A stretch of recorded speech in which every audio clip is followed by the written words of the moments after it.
हरे कृष्णा। हर हर महादेव। आप सभी का दिन मंगलमय और शुभ रहे।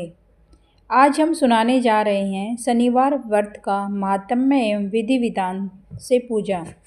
शनिवार का व्रत किसी भी शनिवार से प्रारंभ किया जा सकता है। वैसे श्रावण मास के तीसरे शनिवार से यह व्रत प्रारंभ करना अधिक हितकर होता है। यह व्रत लगातार 33 शनिवार तक रखा जा सकता है। शनिवार के दिन चादर की बनी मूर्ति की पूजा की जाती है। घर अथवा मंदिर की अपेक्षा पीपल अथवा शमी वृक्ष के नीचे मूर्ति रखकर पूजा करना अधिक लाभदायक रहता है।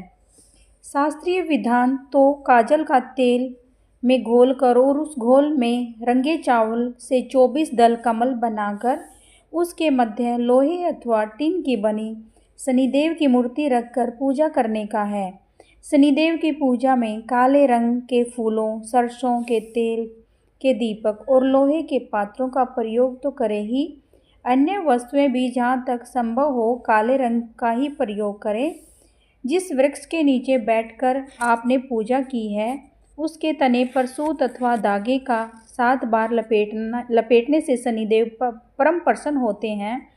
शनिदेव के निमित्त सरसों के तेल, लोहे की वस्तुएं, काले तिलों, काले उड़दों, तांबे के सिक्कों, काले वस्त्र और भैंस अथवा काली गाय का दान किया जाता है। यह दान ब्राह्मण के स्थान पर बडरी को दिया जाता है। वह भी मध्याह्न के 12 बजे। कौणस्थ, पिंगल, वृभु, कृष्ण, रौद्रांक, यम और शनिचर, मंद और पिपला शनिदेव के 10 नाम हैं।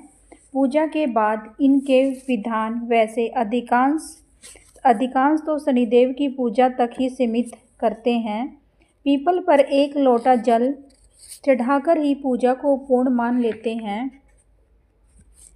शनिवार की व्रत कथा। एक बार सूर्य, चंद्रमा, मंगल, बुध, बृहस्पति, शुक्र, शनि, राहु और केतु इन 9 ग्रहों में आपस में विवाद हो गया। हम सबसे बड़ा कौन है? सब अपने आप को बड़ा कहते थे।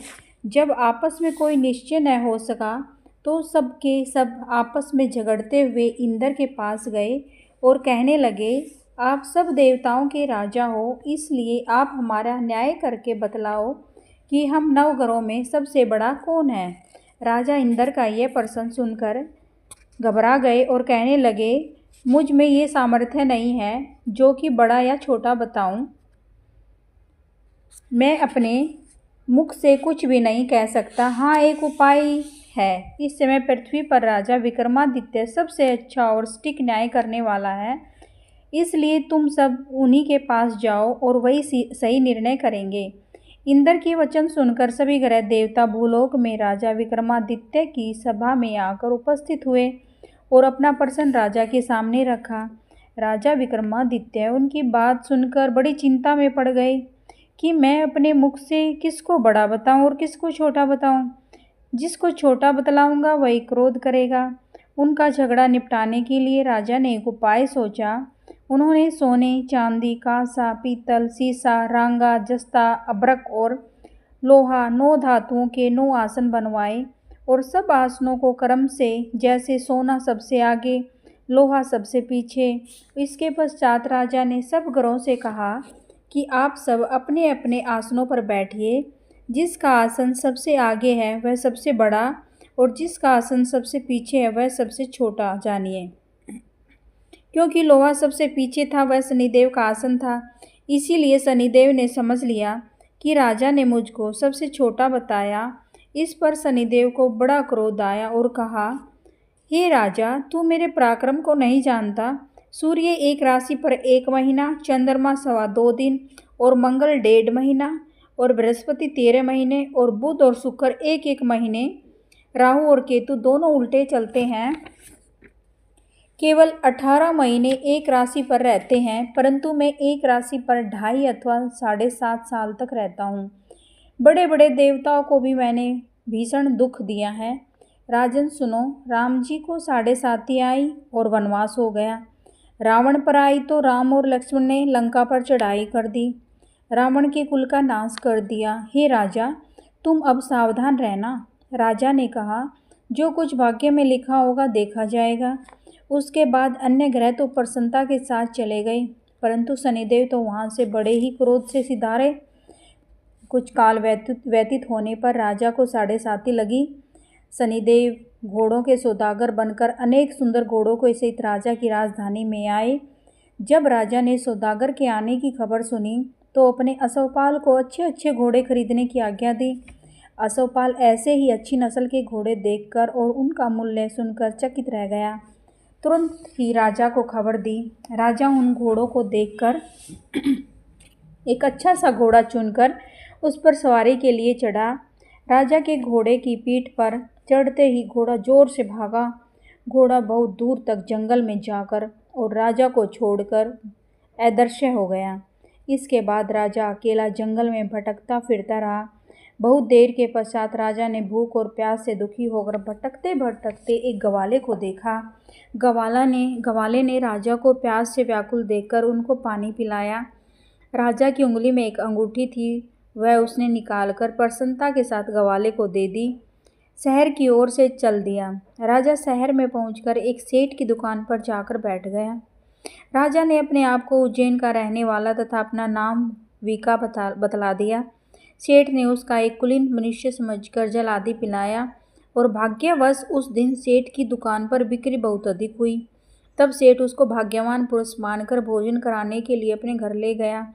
भोजन करते समय राजा ने एक आश्चर्य देखा कि एक खूंटी पर हार लटक रहा है और वह खूंटी उस हार को निगल रही है।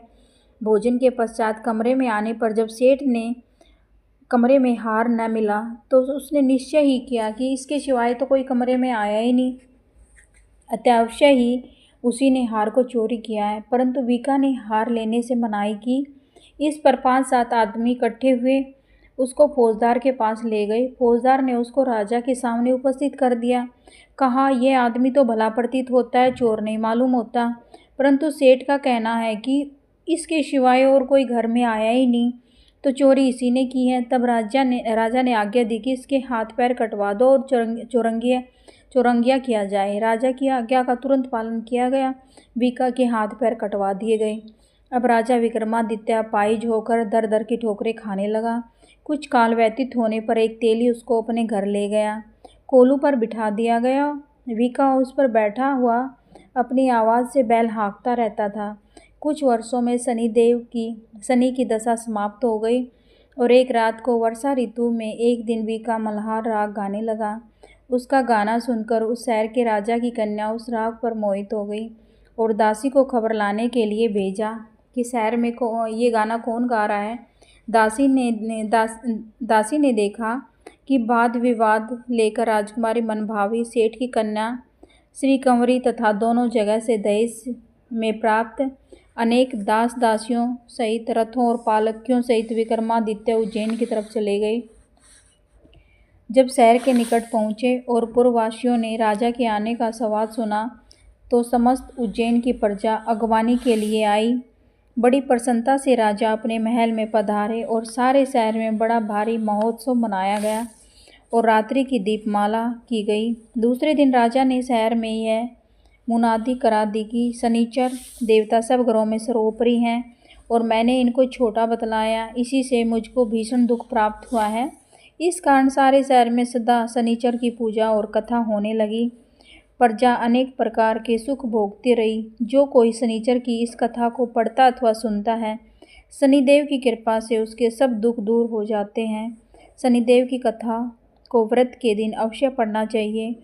ओम शांति, ओम शांति। हरे कृष्णा।